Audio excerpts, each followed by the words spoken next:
નમસ્કાર મિત્રો, જય જવાન જય કિસાન. તાજેતરમાં રાજુભાઈ કરપડાના રાજીનામાના સમાચાર સાંભળીને હું વ્યક્તિગત રીતે ખૂબ દુઃખી છું. કારણ કે હળદર મુકામે મેં અને રાજુભાઈ બંનેએ ગુજરાતના ખેડૂતો માટે એક મજબૂત લડાઈ લડી, ગુજરાતના ખેડૂતો માટે એક મજબૂત અવાજ ઉઠાવવાનો અમે બંનેએ પ્રયત્ન કર્યો.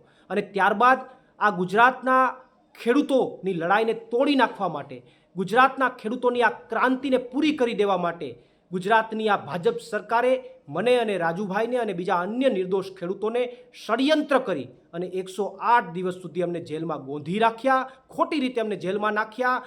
જેલમાં પણ આ ભાજપની સરકારે અમને યાતનાઓ આપવામાં કંઈ બાકી ન રાખ્યું, અમને હેરાન કરવામાં કંઈ બાકી ન રાખ્યા, અમારી ઉપર પ્રેશર બનાવવામાં પણ આ ભાજપની સરકારે કંઈ બાકી ન રાખ્યું. અને એટલા માટે મને શંકા છે કે બીજેપીની આ પ્રેશર ટેકનિકના કારણે ક્યાંક અને ક્યાંક રાજુભાઈએ રાજીનામું આપ્યું હોય એવી મને શંકા છે. પરંતુ હજુ પણ અમારા પાર્ટીના તમામ નેતાઓ અને મારે પણ રાજુભાઈ કરપડા સાથે વાત થઈ નથી. અમે એમની સાથે જ્યારે વાત કરીશું ત્યારે અમને ચોક્કસથી યોગ્ય કારણ જાણવા મળશે, અને જ્યારે યોગ્ય કારણ જાણવા મળશે ત્યારે ચોક્કસથી અમે ગુજરાતની જનતા સામે એ યોગ્ય કારણ મૂકીશું.